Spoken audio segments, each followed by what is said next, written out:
with us highlights of your career that would demonstrate.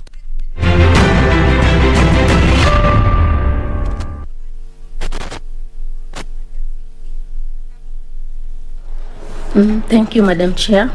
I'm Juliana Whonge Cherera from the County Government of Mombasa.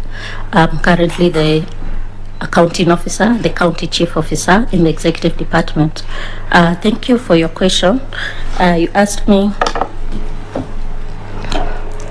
my career path. I am an educationist by profession.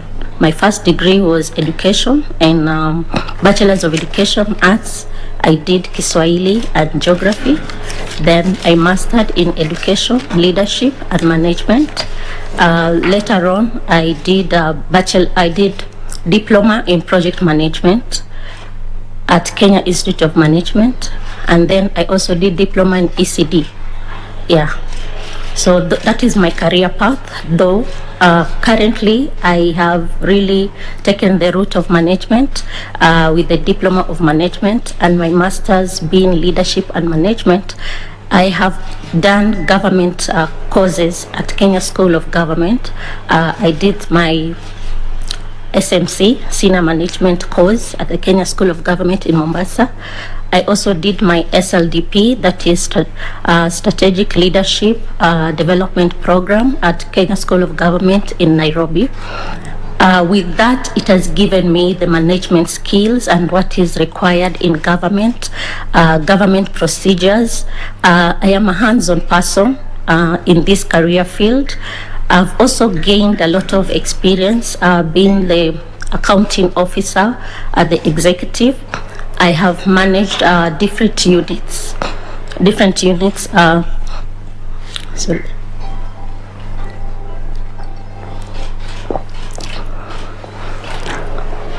At the executive, I've managed different units like the County Attorney's Office. I've also managed our media team, which is the best communication team for the County Government of Mombasa, being very vibrant in giving out information in real time, packaging it in the right way that is palatable to the consumers. We are very vibrant in branding Mombasa because we know that it is a touristic town. It is also a port city. I've gained a lot of management skills being a member of the Strategy Development Unit in the Office of the Governor, Mombasa. This team comprises of the advisors to the Governor and the County Chief of Staff. Now, what we do as a team, we scan the environment and we look at the gaps that are there in delivery of projects, and we look at where are the challenges, why are these projects not being implemented in the right time. So we sit as a team and formulate strategies, and we do concept notes that will go to cabinet to be discussed by the cabinet. So being a member has given me an oversight of being one strategic person, visionary, to look at the corporate body, the holistic approach of government, and that is what we do at the Strategic Delivery Unit. One case in scenario, we have done a research when our revenues were dwindling downwards. We did a research on the social economic impact of the SGR in the port city of Mombasa. And that research really was a turnaround to many things, in that the recommendations in the research was now playing field that different stakeholders could now come, sit, and we could talk together. And it was a win-win situation whereby the County Government of Mombasa got a win to know that in the exchange of SGR, we are getting the Miritini Industrial Park. And for the national government, we had an opportunity to sit together as our major stakeholders, and now we plan together as a team. There is consensus, and moving forward, in the 5 years to come, Mombasa is going to be very vibrant again. So those are some of the experiences that I'm going to bring into the commission, if I am successful, in that it is a holistic approach on management, holistic approach in oversight of particular units that are usually under me.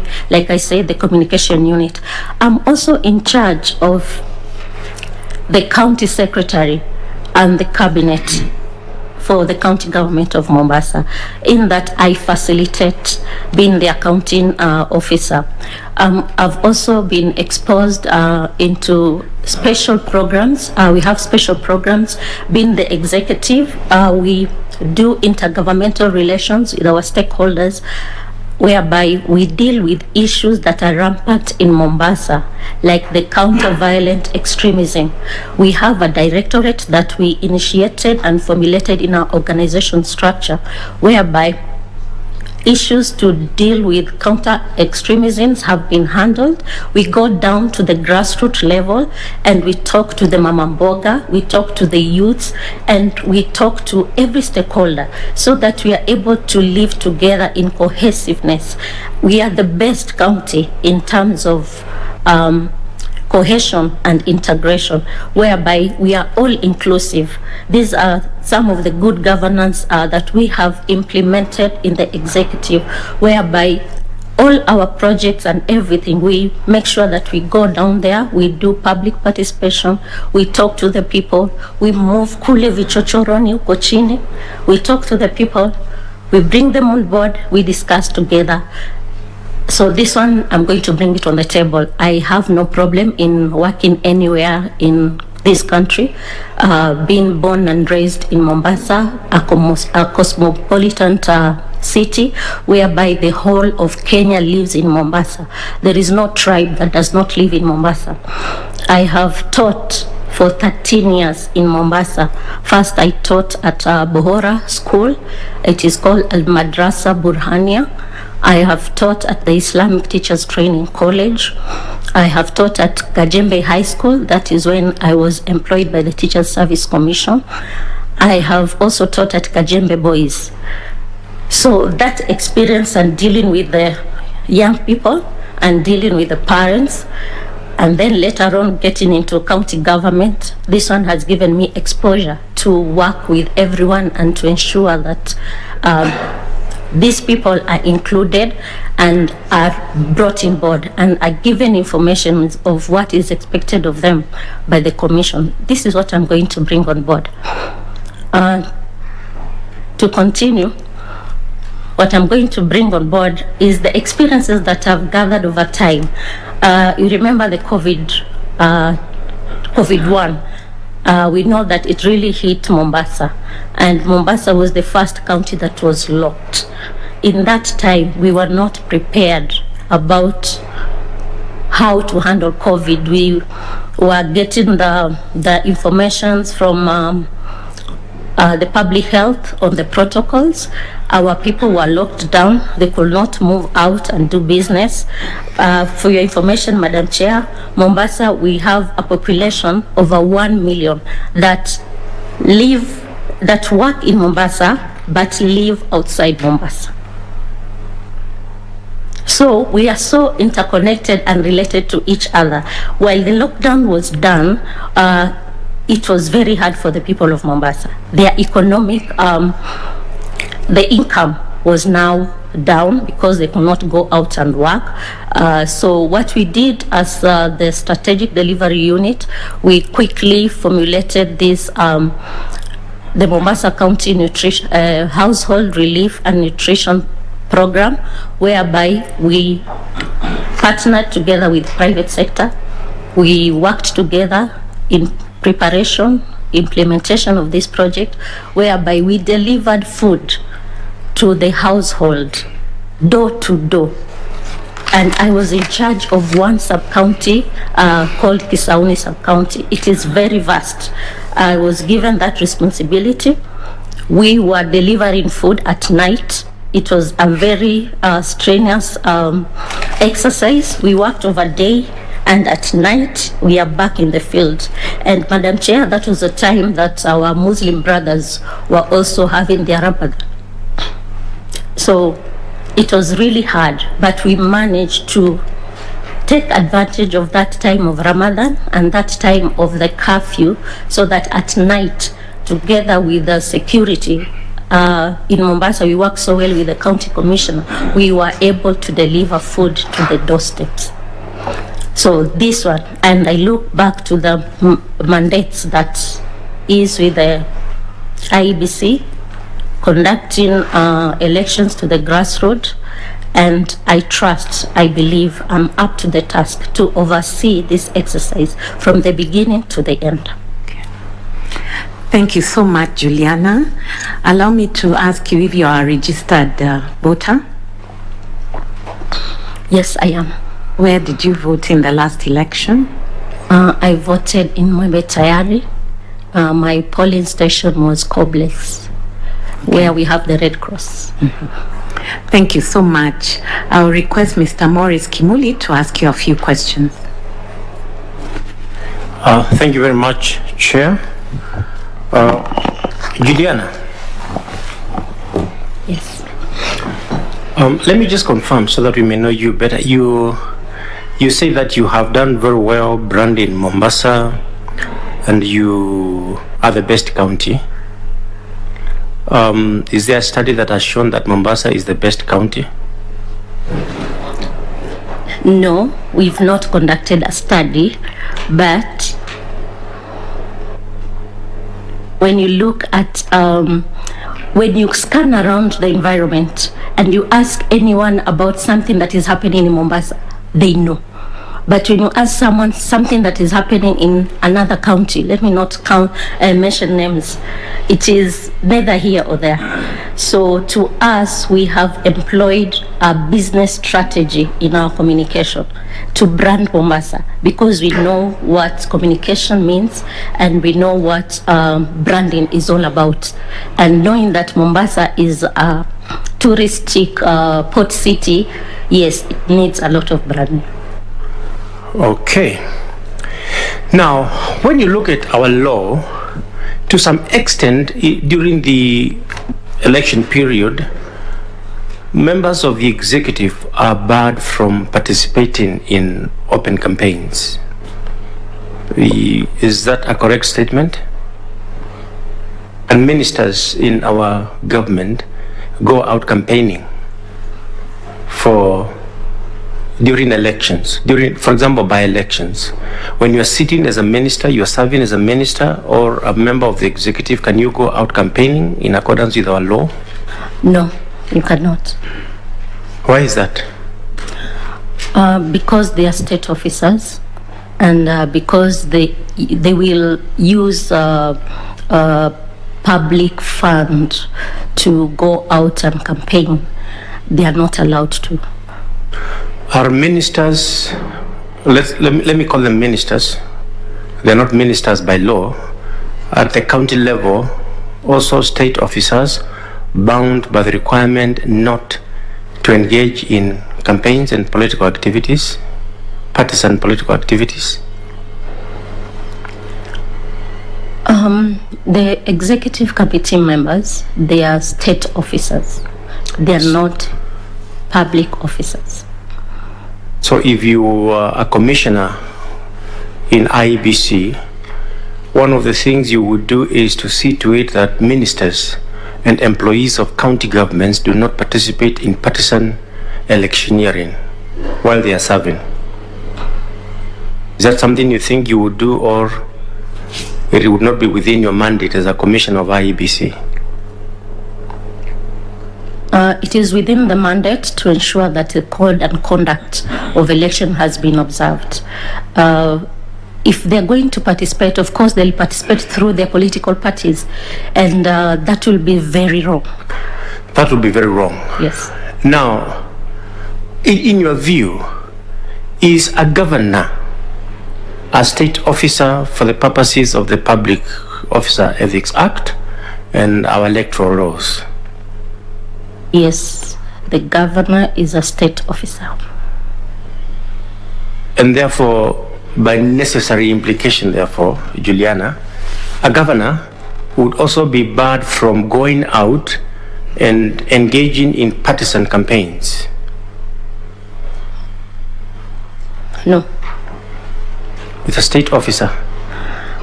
The governor is a state officer who has been elected by the people. He is also a politician. He carries two hats, one the political and another one the executive of a county. So in that sense, he is free? Yes. Is he free to use public resources? No. He's not free. Now,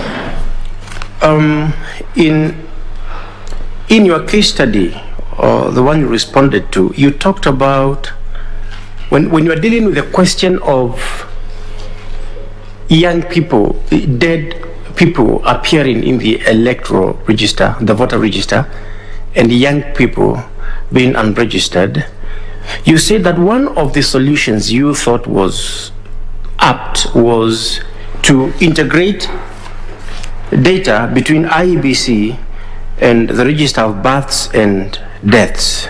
That's what you said, if you can recall. Yes. How would that be done in your view?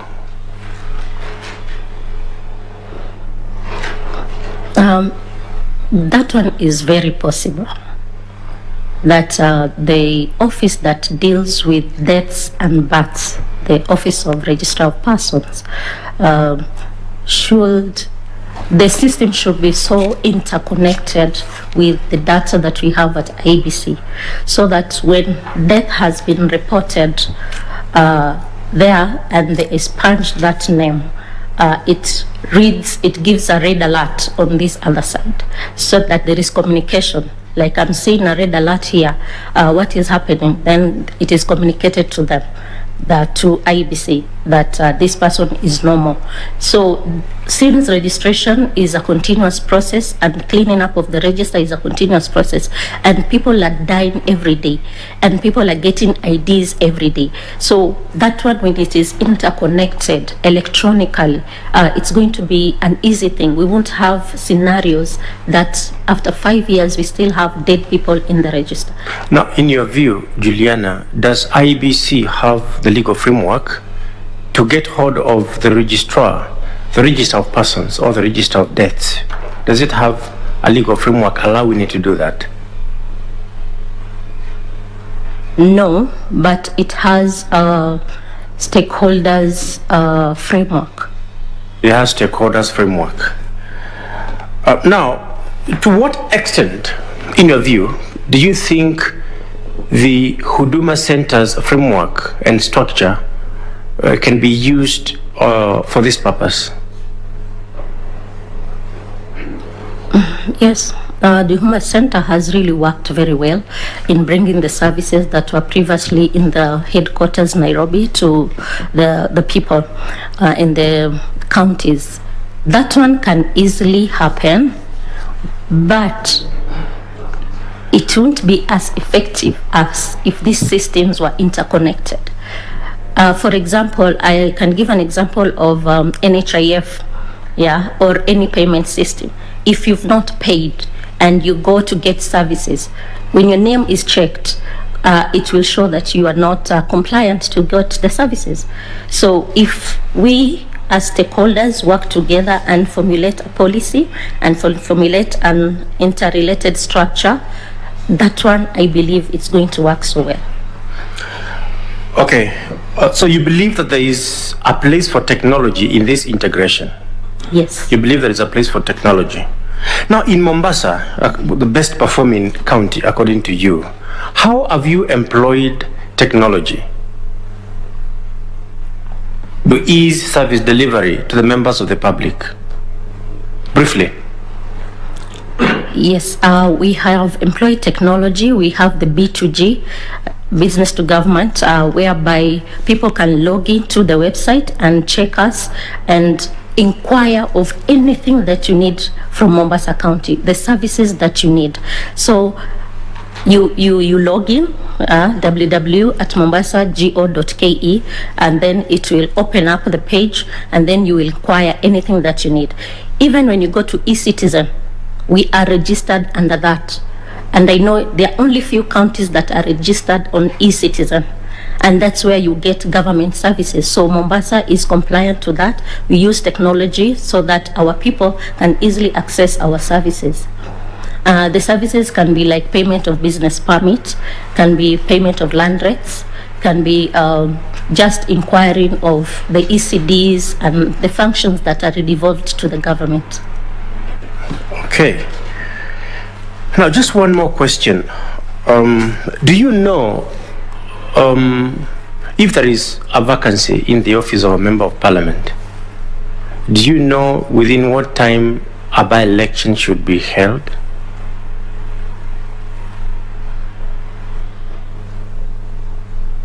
Three months. Are you sure? Yes. You're sure?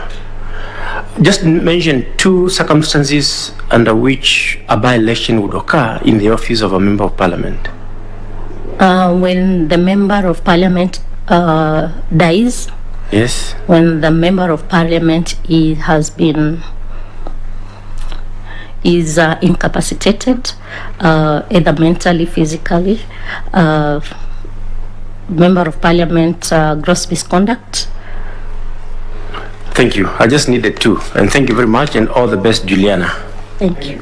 Thank you very much, Madam Chair. Thank you so much, Mr. Kimuli. I'll now request Dr. F.S. Abdallah to ask you a few questions. Thank you, Madam Chair. Juliana, ulikuwa nakusikia wasema baada ya kichochoroni hapa. Pepeta ziko bado na mabuyu? Sorry? Pepeta na mabuyu ziko? Pepeta na mabuyu ziko. Zapatikana, eh? Karibu. Asante. I'm indeed happy and proud of your pride in your county. Congratulations. Thank you. I happen to be from there. All right, thank you. Now, Juliana, from your CV and work experience and achievement, you are a very, very, very busy person, and your job description is very demanding because indeed it's very executive. Just, you're overseeing the general administration, oversaw management, promoted, and you said you are implementing the cabinets and all that. And you're so proud of the growth and the development of your county. Then what interests you to come to IEBC? Okay, thank you. My interest to come to IEBC will be a personal story.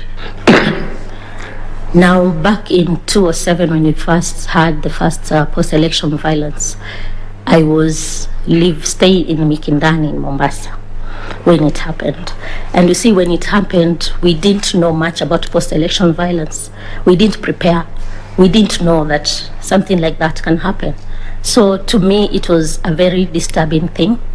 I was a young mother with my small baby, 1 year old. We stayed indoors because outside it was chaotic. There was a lot of vandalism. Things were being destroyed. And as a young mother in the house, we reached a point that we didn't have food supply in the house. At some point, we just stayed the whole day. We just took black tea. There's nothing. We had money. I was a lecturer at the Islamic Teachers Training College with money, but you cannot do anything. So that scenario took me aback to not only being a voter in this country, but to look at the management of elections in this country. So that was my turning point. When I look at elections, I'm not seeing myself just like a voter to go and choose my leader. I look at it in the terms of management, administration, what went wrong, what is it, does it have to repeat again? Are we making Kenya a better place to stay? Are we leaving a legacy to the young people? So it's personal and it's very emotional. Thank you very much. And now, Juliana, Corruption is rampant vice that our country is grappling with. What measures can be put in place at the Commission to mitigate against corruption as a potential risk?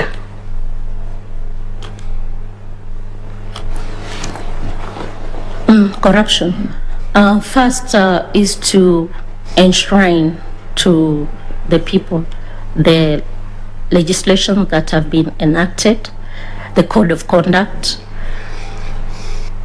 It needs a continuous education so that someone knows the do's and don'ts. Someone knows the repercussion of this vice, the corruption. But I believe more so, on top of that, there is something that is more personal. People need to be ethical in their way of life. So it is a personal thing first, then the rules and the do's and don'ts will follow, and then we become a better society. But because of this gap that is there, the ethical individual responsibility that is not there, we go to administrative enforcement of the laws that are there, so that now we curb corruption. Thank you. Now, in the consolidating strength and efforts of the Commission and the Secretariat is key for the success of the Commission. What initiatives would you put in place which would strengthen this collaboration? Sorry? Right. Consolidating the strengths and efforts in the Commission between the Commission and the Secretariat is key for the success of the Commission. I'm sure you've been reading the difference of opinion and strangling here and there, right? What initiatives would you put in place strengthening this collaboration between the Commission and the Secretariat? Yes, the collaboration between the Secretariat and Commission is very important. Strategies to put in place is first to make the two teams understand their roles and their mandates, because as I read their strategic plan of 2020-2024 and the Constitution, it is clear that the mandate of the Commission and that of the Secretariat is different, in that the Commission deals with policy level and strategy in giving strategic direction and vision, and then oversight of the Secretariat. Then Secretariat do not have those mandates. The Secretariat is the implementing arm of the Commission. They are the administrative arm of the Commission. So these roles do not clash. Now, if both teams will understand their roles, then things are going to be smooth. I'm drawing an example from where I'm coming from. We have the county executive members, and then we have the chief officers. Now, roles are not conflicting, because the county executive committee formulates the policies. They are the policy arm of government, while downwards we are the implementers. So policies are drawn up there, they're given from cabinet through the county secretary, then the team down here from the county chief officer and the directors, we now implement that which has been agreed at the Commission. That is very important. Role separation and clarity of the roles. Number two, creating a team. Now, after everyone has understood their roles, creating a team, making everyone feel part and parcel of this Commission, that the undoing here is for all of us. And if we do well, all of us win, and it is for the good of the country. So there is need to do a lot of capacity building, professional development, team building, having time and regular meetings whereby there is reporting structure, so that when someone deviates from their functions, they're able to be brought back to life. So constant meetings, very key. Right, thank you. The IBC in one of the reports identified high turnover of the staff as one of the challenges that is currently facing. Using your skills and experience, what would you do to address the situation? In one of the reports of the IBC, one of the problems they're facing is the turnaround of the staff. Yeah. How would you use your skills, because you've been in this, to address this issue? Okay. Because I'm sure you will appreciate, then you need to start again. If the staff keep on moving out, then of course it delays the train to move on. Yes, thank you for that question.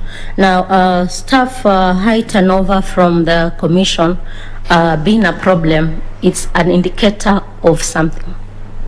And as a commissioner, if I am given this chance, is to not give a blind eye to this issue. There is an underlying problem why people will just want to leave. We'll do an internal study to find out what really is happening to the staff.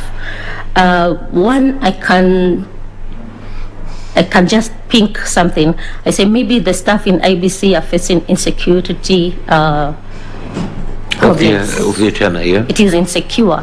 Maybe there is profiling, yeah, because of the kind of political environment sometimes we get ourselves in. Now, that one is very serious, because if the human resource is not comfortable enough to stay in that organization, it means that we'll not have the manpower to implement the strategies and the things that have been put in place. So what I will seek to do is to get down into the problem and seek to find solution. If this solution is through collaboration with other stakeholders, yes, we'll go for it. If it is through legislation and lobbying the National Assembly to enact those draft bills, so we will do it. Because one thing, the staff of an organization is the engine of that organization. Do you foresee any challenges in putting this together? Challenges are there in every What do day. you see? I'm seeing there's a lot of lobbying. It can be personal. For the information of the panel, I've also graduated from Strathmore University with as a coach for executive managers.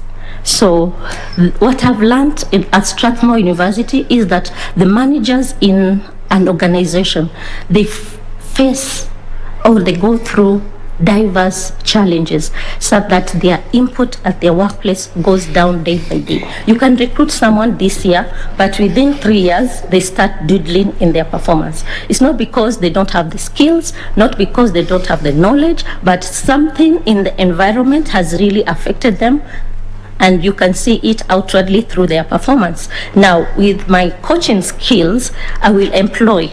If I'm busy, I'll talk to the commission. We get a consultant to have one-on-one with our staff and bring the morale back and sort the problem, because problems are there in day-to-day life, but they're there to be overcome.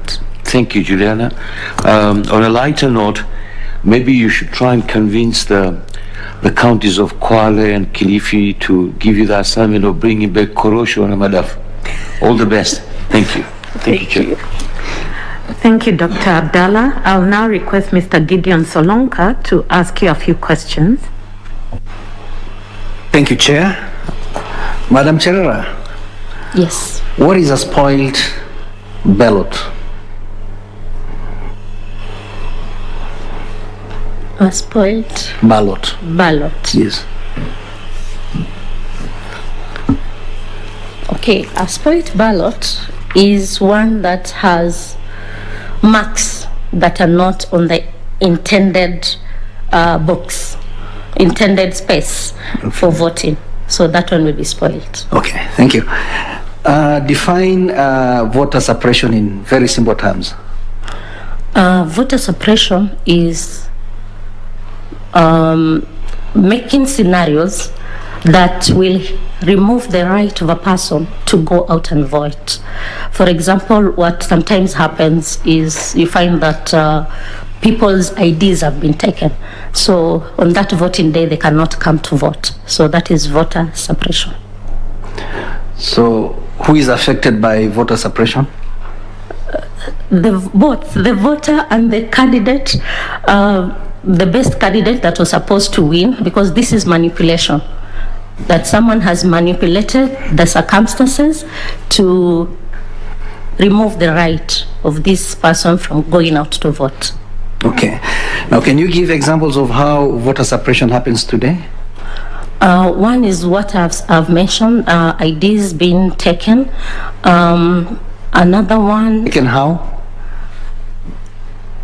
Maybe you can explain. Taken, maybe someone is doing business or something with a group of young people. Yeah, but because they are targeting election is tomorrow or the day after, they take their IDs and they will not return them until after election. So that one is strategically manipulation, because you just don't want these people to go out and vote. Another scenario that happened, there's a time when I was in Mikindani, and there was chaos that night, and the next day we were going out to vote. So by morning, people were scared to go out and vote. Yes, that is voter suppression, because by the time you realize everything is okay and security took over and everything is calm, time has really gone, and you feel like, really, do I go voting in the afternoon? So that is voter suppression. Okay, two good examples. And can you think of any one other?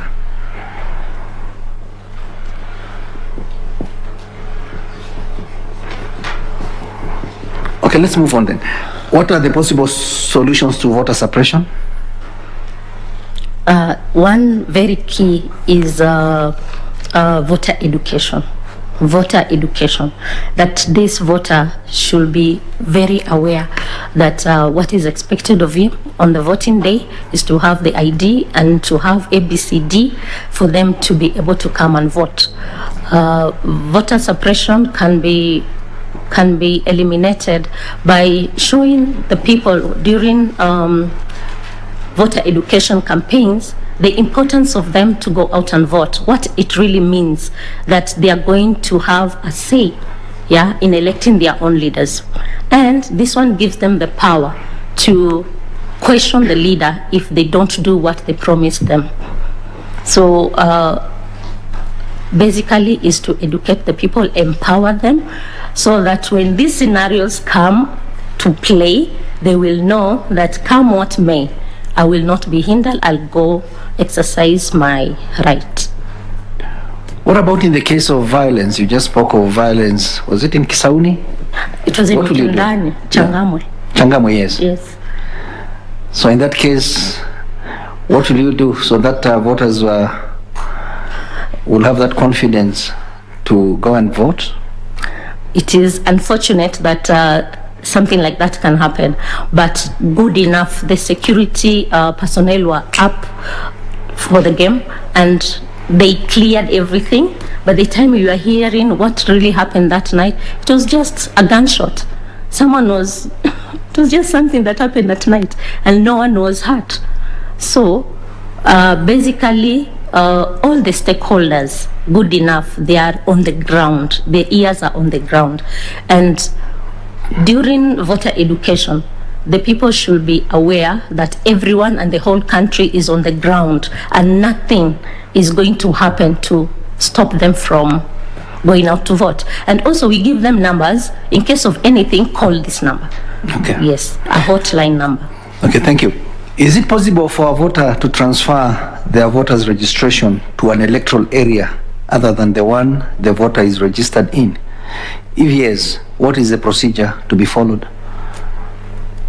Yes, it is possible to change your voting place. So what is the procedure? You walk into the constituency, ABC constituency office, where you want to transfer to. Then you explain your need, why you want to transfer, and then they will ask you of all the documents that are needed. You will take your BVR, the fingerprints, and your photo, and all that is going to be done internally. Then that officer will communicate to the officer where you are transferring from, and everything is going to be done. You will appear in that new role on the new geographical area where you want to vote from. And when is transfer of a vote an offense?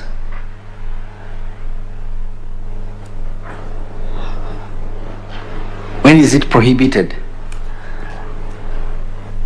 Oh, it is prohibited when we have a by-election. Okay. Yes. Only that?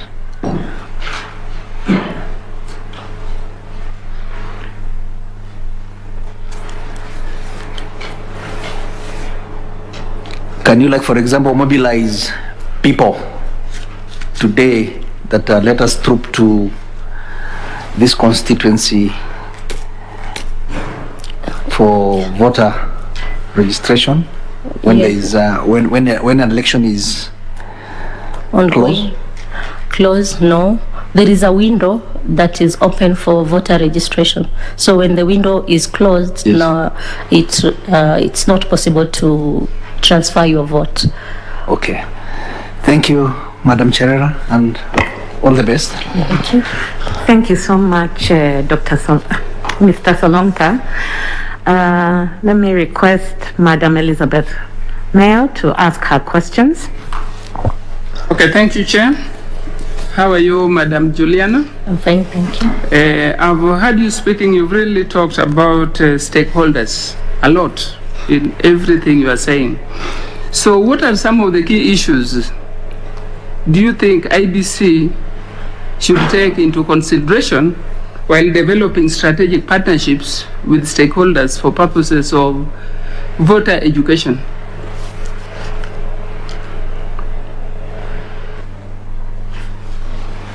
What are the key strategic considerations for stakeholders during voter education? Yeah. There is this stakeholder that is the educator that is accredited by IEBC to help in conducting voter education. Criteria to be used should be someone with integrity, someone with skills and competence to deliver the content, someone who can deliver the content to the audience, because there is need to be very strategic in the kind of audience that we want, especially when we're doing voter education campaigns.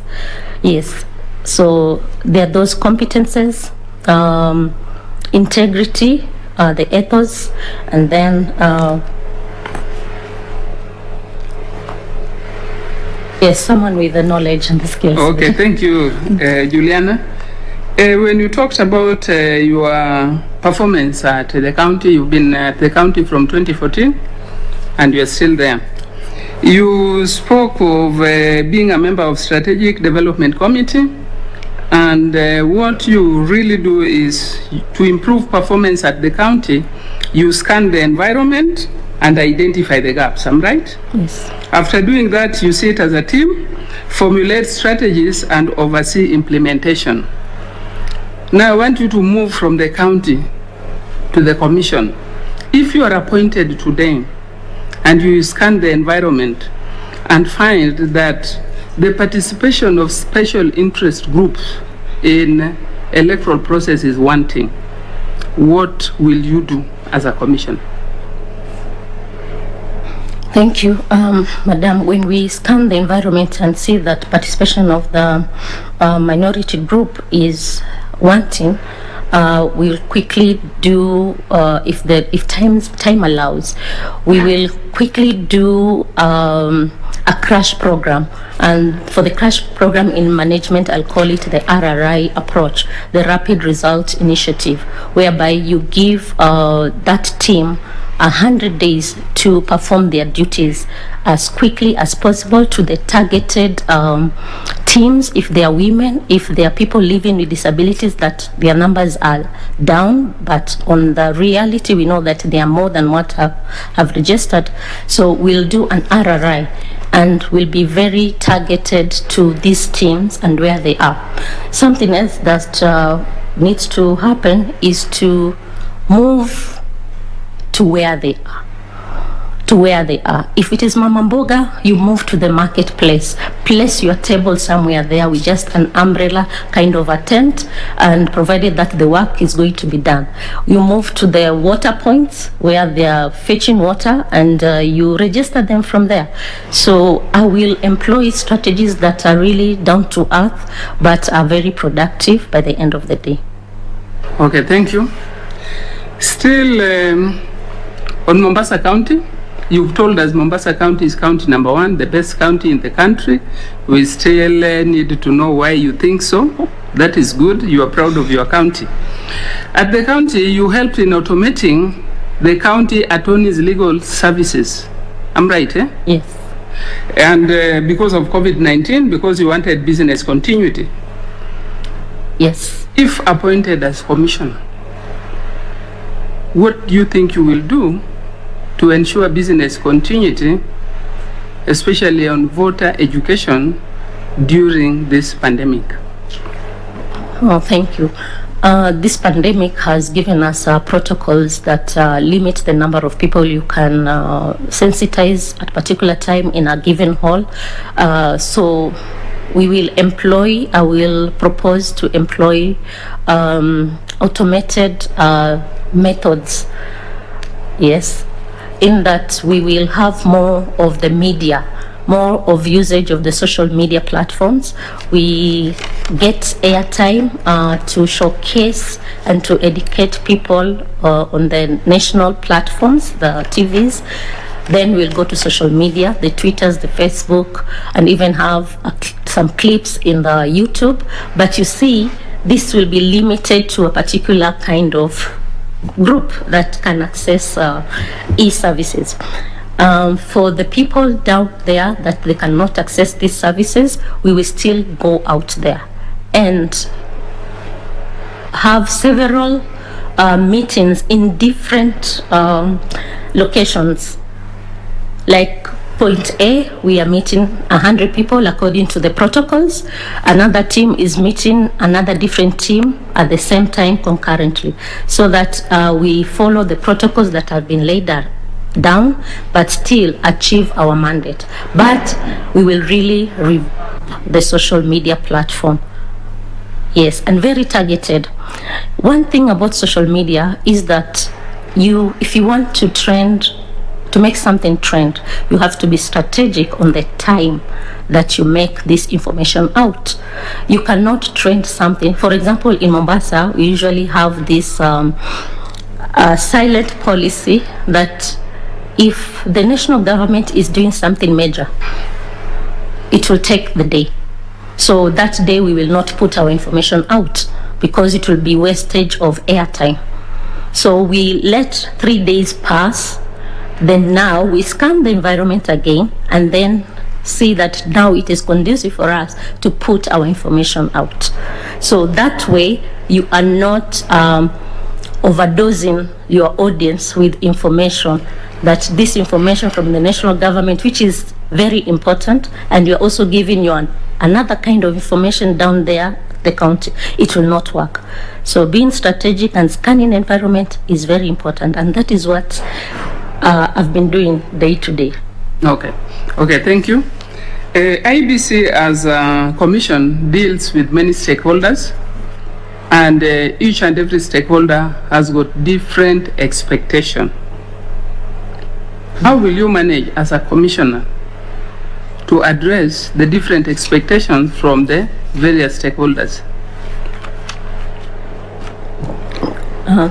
Thank you, Madam. The expectation from stakeholders are not out of the box. They are not far-fetched. They are expectations that are legit, and they need to be met by the IEBC. And also, as IEBC, it is a give and take. We also expect something from these stakeholders. As much as they expect something from the IEBC, we also expect something from them. So having sensitization coming into meetings and getting to know this expectation that they expect us to do A and as we expect you to do B, so that we are on the same playing field.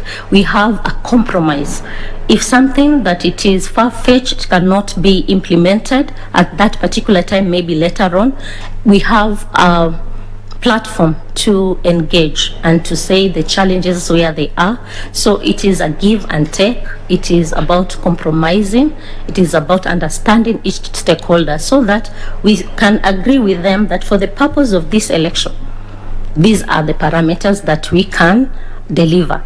And then we also give our expectations to the stakeholder, for example, to the electorate, that as we do this, we expect you to collaborate on your part, so that now by the end of the day, we are all on the same playing field and we achieve our mandate. Okay, thank you, Juliana. Juliana, you're aware that as you try to meet the expectation of various stakeholders, some stakeholders can try to capture whatever IBC is supposed to do. They want to control. How will you deal with this? Yes, some stakeholders are really bulldozing. So what I'll propose is to have parameters that are clearly stipulated. Yeah, we say it as it is. You know, if you hide your cards under, they will now be very suspicious. But when you put it on the table and you say, until this part, the rest is the mandate of the IEBC. Yeah.